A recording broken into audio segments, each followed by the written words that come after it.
राधे राधे, जय माता की फ्रेंड्स। आप सभी का स्वागत है सनशाइन विद नीमा में। कैसे हैं आप सभी लोग? हम आशा करते हैं सभी लोग स्वस्थ होंगे, प्रसन्न होंगे। और ये देखिए, ये है मंडे का ब्लॉग है, ये सोमवार का। और सोमवार को इतना अच्छा मौसम था कि बहुत अच्छी बारिश हो रही थी और बहुत सुहावना सा मौसम था। लेकिन फिर भी मैं परेशान थी, पता है आपको क्यों? क्योंकि इसके पीछे एक रीज़न है। आज आप वीडियो पूरी देखोगे बिना स्किप किए तो आपको वो रीज़न पता चल जाएगा। और बिटिया रानी का व्रत होता है, आप सभी लोग जानते ही हैं। तो यहाँ पर देखिए, ये हमने व्रत के लिए, बिटिया के लिए आलू फ्राई कर दिए हैं और मम्मी कर रही हैं यहाँ पे पूजा। तो मेरी मम्मी ना, कितनी भी बीमार हो, अगर थोड़ा भी उनमें शक्ति होती है बैठने की भी, ये देखो माला लेके लेटी हुई है अपनी।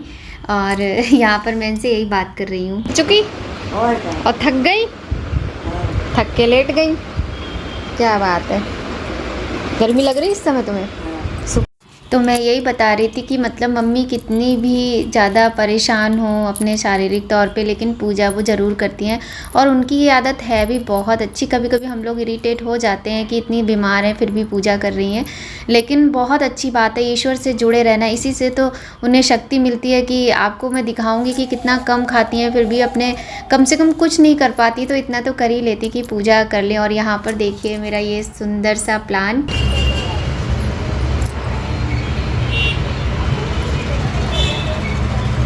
तो बहुत ज़्यादा शोर हो रहा था और बहुत अच्छी बारिश हो रही है। और देखिए, मतलब पता है आपको, मैं बताऊँ, हम लोग पहले जहाँ रहते थे रेंट पे, वहाँ मैंने कई बार करी पत्ता का प्लांट लगाया। वहाँ बिल्कुल भी धूप नहीं आती थी, कभी होता ही नहीं था। फर्स्ट टाइम है जो ये मेरा करी पत्ता इतना सुंदर, इतना अच्छा हो गया। इस पर आपने देखा बीज भी आ गए हैं और मैं करी पत्ता तोड़ के ले जा रही हूँ। इतना फ्रेश फ्रेश, इतना अच्छा है, बहुत ही सुंदर। और ये अंदर मेरा ये मनी प्लांट है। और मैं आज मम्मी के लिए बनाने जा रही हूँ उपमा। तो मम्मी बहुत ही सिंपल सा खाती हैं, खाली वही हींग जीरा डाल देते हैं हम और थोड़ा सा ही करी पत्ता डाल दिया और बस थोड़ी सी सूजी डाल के नमक डाल के बना देंगे, क्योंकि मम्मी को ऑयल भी मना है। और सब्ज़ी वगैरह अभी कुछ है नहीं घर में जो मैं डाल दूँ। और ये देखिए मैं ये बना रही हूँ ना, मम्मी इतना भी नहीं खाएंगी, इसमें से भी उन्होंने छोड़ दिया था। उनका बस चले तो वो कुछ खाएं ही ना, मजबूरी में खाती हैं बस, क्योंकि ना उनको जी घबराने लगता है, सर दर्द होने लगता है, दवाइयाँ बहुत ज़्यादा खानी पड़ती हैं, तो इस वजह से। और आज पूरी वीडियो में मेरी मम्मी के बारे में ही मैं थोड़ा थोड़ा आपको बताऊंगी, क्योंकि कोई बात है। ये आप पूरी वीडियो देखिए बिना स्किप किए, आपको लास्ट तक पता चल जाएगा। तो देखिए मैं इस तरीके से बनाती हूँ उपमा। आप चाहो तो इसमें सब्ज़ी ऐड कर सकते हो, मटर, बीन्स, गाजर, आलू पसंद है तो वो भी डाल सकते हो, लेकिन मैंने कुछ भी नहीं डाला है क्योंकि मम्मी इसी तरीके से खाती हूँ। दूसरी बात ये कि इस समय कोई सब्ज़ी इस तरह की थी भी नहीं घर में जो इसमें ऐड करूँ। और देखिए सूजी हमने अच्छे से भून लिया, उसके बाद इसमें थोड़ा सा पानी ऐड कर दिया है।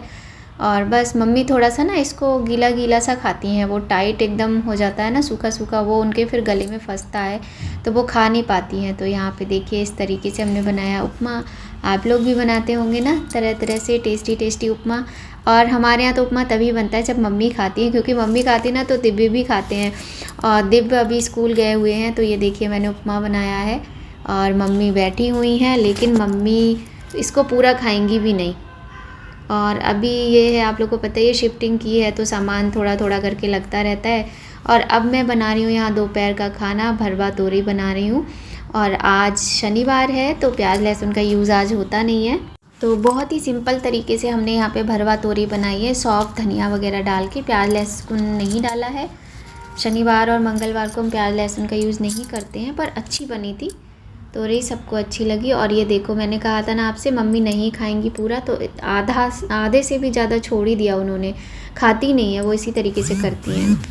और यहाँ देखिए बड़े वाले भैया मेरे आ गए हैं, तो मम्मी बैठी हैं। अभी अभी मैं मम्मी को इधर लेके आई हूँ। तो मम्मी इतनी खुश होती है ना जब मम्मी का कोई भी बेटा आ जाता है या कोई भी आ जाता है, तो मम्मी उसको देख के बहुत खुश होती है, क्योंकि मेरी मम्मी की आदत है ज़्यादा लोगों में रहने की। और हम 2-3 लोग ही होते हैं घर में, तो कम लोगों में उन्हें अच्छा नहीं लगता, वो भी बेचारी अकेली लेटी रहती हैं एक कमरे में पूरा दिन, बस यही है। तो उनको नहीं अच्छा लगता है। भैया आए हैं तो वो बहुत खुश हैं, बहुत ज़्यादा खुश हैं। आप लोग देख सकते हैं उनकी खुशी। जब भी कोई भी भैया आते हैं मम्मी से मिलने तो मम्मी बहुत खुश हो जाती हैं। अब 1400 रुपये तो जाते हैं टोल के, आने जाने के 1300 रुपये, ठीक है। कम से कम 1,000 रुपये का लगेगा, 3,000 लगेगा पेट्रोल हमारी में। और यहाँ पे भैया एक ऐप के बारे में बता रहे हैं उनको।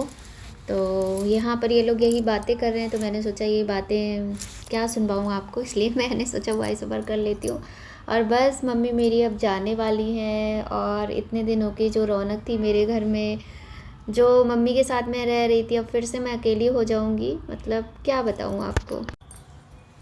और मम्मी चली गई, मम्मी गई थी मंगलवार को, मम्मी मंगलवार को चली गई थी, और मम्मी की बेटी अकेली रह गई। वैसे तो कहने के लिए बच्चे हैं, सभी लोग साथ में रहते हैं, लेकिन मम्मी के होने से बहुत अच्छा लगता है, क्योंकि सब अपने अपने में बिज़ी रहते हैं। हस्बैंड तो पूरे दिन अपना बाहर ही रहते हैं, वो तो रात को आते हैं, और बच्चे हैं, उन्हें स्कूल जाना है, कुछ करना है। और आपको पता है मैं ना बचपन में मम्मी के साथ नहीं रह पाई, मतलब मैं मम्मी से दूर ही रहा करती थी। दूर इसलिए रहती थी क्योंकि मुझे पढ़ाई करनी थी, और मैं रहती थी बरेली में, मेरी मम्मी रहती थी गांव में, मैं भैया के साथ रहती थी। हम सब भाई बहन बरेली में रहा करते थे। तो मेरे मन में ना बहुत वो रहता था कि मैं, मतलब मेरी किस्मत कैसी है, मैं मम्मी के साथ नहीं रह पाती हूँ। पर मम्मी मुझे समझाती थी कि देखो मजबूरी में तुम नहीं रह पाती हो, क्योंकि तुम्हें पढ़ना है, पढ़ाई लिखाई बहुत ज़रूरी होती है। तो बस सब्र कर लिया करते थे। लेकिन ना अब बहुत, अब जब मम्मी मेरे पास आती है ना तो मुझे बहुत अच्छा लगता है। और मतलब क्या बोलूँ कि वो बीमार रहती हैं, वैसे तो ये बहुत बुरी बात है। अगर वो बीमार नहीं होती ना तो शायद मेरे पास वो आती भी नहीं, क्योंकि तबीयत ख़राब होने के बहाने ही वो मेरे पास आती हैं कि डॉक्टर को दिखाना है और दवाई लेनी है उनको। लेकिन पता है मतलब क्या बोलूँ, बड़ा मन दुखी है क्योंकि मम्मी चली गई है। और होता क्या है ना, जैसे मेरे कहीं दर्द है, या मेरे कोई तकलीफ़ है, या मैं परेशान हूँ, या मैंने नाश्ता किया है नहीं किया, खाना खाया है नहीं खाया, सारा कुछ कोई ध्यान नहीं देता है। मतलब कभी कभी बच्चे कभी कभी बोल देते हैं कि मम्मी तुम भी खाओ आके, तुम भी नाश्ता कर लो। लेकिन मम्मी का क्या है ना, मम्मी को पूछती भी हूँ मैं कि मम्मी नाश्ता लाऊं, पूजा कर ली, तो तुरंत कहेंगी तुमने खाया कुछ। क्योंकि मम्मी का ना बहुत लेट हो जाता है, वो धीरे धीरे बेचारी नहाती हैं, फिर पूजा करती हैं, फिर नाश्ता करती हैं। तो अभी तक क्या था, मैं उनको जब वो बहुत ज़्यादा बीमार थी तो मैं बेड पे ही उनको, जैसे वो नहा के बैठती थी लेट लेट, मैं कहती तुम लेट जाओ, थक गई होगी, नहाने में थक जाती थी। तो मैं कहती थी मम्मी की लेट के ही तुम भगवान का नाम ले लो, ज़्यादा चक्कर में अभी मत पड़ो, थोड़ा भगवान जी की गलती है वो ठीक कर दें तुमको इस लायक, तब तुम बैठ के पूजा करना। तो वही सब चीज़ें फिर याद आती। फिर हाँ, फिर वो कहती थी पहले तुम नाश्ता कर लो फिर तुम हमें देना। तो मतलब ये लगता है कि बस मम्मी ही होती हैं जो मतलब इतनी केयर करती हैं, बाकी तो कोई नहीं सोचता आपके बारे में, सब अपना खा पी के मस्त रहते हैं। तो वही मुझे ना एक एक पल मम्मी की याद आती है। कभी कभी मैं मम्मी पे ना गुस्सा कर लेती थी, गुस्सा इन द सेंस, मतलब ऐसा नहीं गुस्सा, मतलब मैं इस बात पे ये करती थी, मैं मतलब इरिटेट होती थी। मैं कहती थी मम्मी तुम मेरे खाने को लेके मत कहा करो। तो मम्मी कहती थी क्यों ना कहें, तुम सबको खिलाती हो, तुम्हारा खाना तो बहुत ज़रूरी है, तुम नहीं खाओगी तो फिर कैसे काम चलेगा, तुम सो जाओ, हाँ तुमने आराम नहीं किया, तुम सो जाओ, तुमने खाना नहीं खाया, खा लो, तुम नाश्ता कर लो। तो मैं कहती मम्मी फिर मुझे तुम्हारी बहुत ज़्यादा याद आती है। अभी तुम इस तरीके से मेरा ध्यान रखने की बात करती हो ना कि तुमने नाश्ता नहीं किया, कर लो, तुम सो जाओ, फिर जब तुम चली जाओगी तो मुझे तुम्हारी बहुत याद आती है, तो तुम जाओ मत।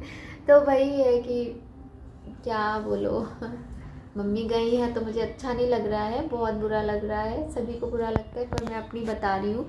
मतलब एक होता है ना कि मुझे ना मम्मी की बहुत ज़्यादा याद आती है, बहुत ज़्यादा याद आती है। वैसे तो मेरे भैया लोग भी ऐसे ही हैं कि कोई भी यहाँ होते हैं ना, मैं उनको नाश्ता खाना कुछ भी देती हूँ ना तो उन्हें मेरी चिंता होती है। भैया लोगों को भी, वो भी कहेंगे कि तुमने खाया कि नहीं खाया, तुम भी खाओ, साथ में ही खाते हैं, इस तरीके से कहते हैं, तो अच्छा लगता है थोड़ा। और मम्मी की तो बात ही अलग है वो तो क्या कहेंगी, हम कहें जैसे हम कहेंगे कि हम थक गए मम्मी, अभी हम नाश्ता नहीं कर रहे, तो मम्मी कहेंगी अच्छा तुम क्या खाओगे, हम बना दे रहे हैं। तो हमें इतनी हंसी आती है कि मतलब इतनी तकलीफ़ है उनको, इतनी तबीयत उनकी ख़राब है, उसके बावजूद भी वो ये कोशिश कर सकती हैं कि वो बना दें। कि हाँ मम्मी तुम तो बहुत बना लोगी, बस करो, तुमने बहुत बनाया है, अब तो हमारा बना हुआ खा लो। और कुछ भी रखा होगा ना, जैसे इस बार उनका बहुत ज़्यादा परहेज चला क्योंकि हार्ट अटैक हुआ था। अब हार्ट की प्रॉब्लम जब होती है तो परहेज तो करना ही पड़ता है ना, तो बहुत ज़्यादा करना पड़ता है। अब मैं सब्ज़ी बनाती थी कोई भी, तो कहती थी एक ही सब्ज़ी बनाना, उसी में से हम खा लेंगे। हम कहते मम्मी अब ये नहीं चलेगा। और मतलब मैं फिर सबके लिए ना मैं बिल्कुल प्लेन सब्ज़ी बनाने लगी, जैसे 2-3 टुकड़े हरी मिर्ची के, लाल मिर्च बिल्कुल भी नहीं, ऑयल बहुत कम, नमक कम, इस तरीके से हरी सब्जियां, तो ये सब बनाने लगी। पर बच्चों की डिमांड होती थी तो एक टाइम मैं बच्चों के लिए अलग से सब्ज़ी बना देती। बच्चों को तो आलू ही ज़्यादातर पसंद होते हैं। तो मम्मी मतलब मेरी इतनी अच्छी है, वो अच्छी है, वो मुझसे कहती थी, लेकिन मेरा तो फ़र्ज़ बनता है ना कि वो बीमार है तो मैं उनका ध्यान रखूं। तो बेचारी कहती थी तो हमारे लिए कुछ मत बनाओ, दलिया बना दो। तो मैं ना उनके लिए दलिया बना देती थी। अब इंतज़ार होगा। अब क्या है ना कि जैसे होता नहीं है, एक इंसान जो होता है कि भीड़ भरी दुनिया में भागता है, दौड़ता है, ये कर लो, वो कर लो, ऐसे कर लो, वैसे कर लो, और फिर एकदम से सारी भीड़ चली जाती है और वो इंसान अकेला रह जाता है। मेरा हाल उस भीड़ में खड़े हुए व्यक्ति की तरह है। मैं अपने आप को, जब मम्मी चली जाती है ना, तो मैं अपने आप को ऐसा ही महसूस करती हूँ कि जैसे मैं बिल्कुल अकेली खड़ी हुई हूँ और मेरे आसपास कोई भी नहीं है। इस तरीके से मैं महसूस करती हूँ, फील करती हूँ। वीडियो डाल नहीं पाई मैं 2 दिन से ये वाली, क्योंकि मैं बहुत थोड़ा सा परेशान थी। मम्मी चली गई तो मुझे याद आ रही थी, अच्छा नहीं लग रहा था कुछ भी, तो वीडियो का भी मन नहीं कर रहा था कि मैं किसी भी तरह से वीडियो बनाऊँ या कुछ भी। तो बहुत बातें हो जाएंगी ना, आप लोग सोचोगे कितनी बातें करती है, तो इसीलिए अब बातें हम बंद करते हैं और इस वीडियो का एंड करते हैं। और अब इस वीडियो को हम अपलोड करेंगे। अगर आपको हमारी वीडियो पसंद आए तो प्लीज़ लाइक ज़रूर कीजिएगा। और आप लोगों से हाथ जोड़कर मेरी विनम्र प्रार्थना है, रिक्वेस्ट है कि अपनी इस नीलू मिश्रा को सपोर्ट कीजिए ज़्यादा से ज़्यादा, और मेरे चैनल को सब्सक्राइब कीजिए, लाइक कीजिए, और अगर पसंद आए तो भी लाइक कीजिए ना आए तो भी प्लीज़ लाइक कीजिए। मुझे नहीं पता, क्योंकि लाइक बहुत कम आते हैं, और ज़्यादा से ज़्यादा आप लोग मेरे चैनल को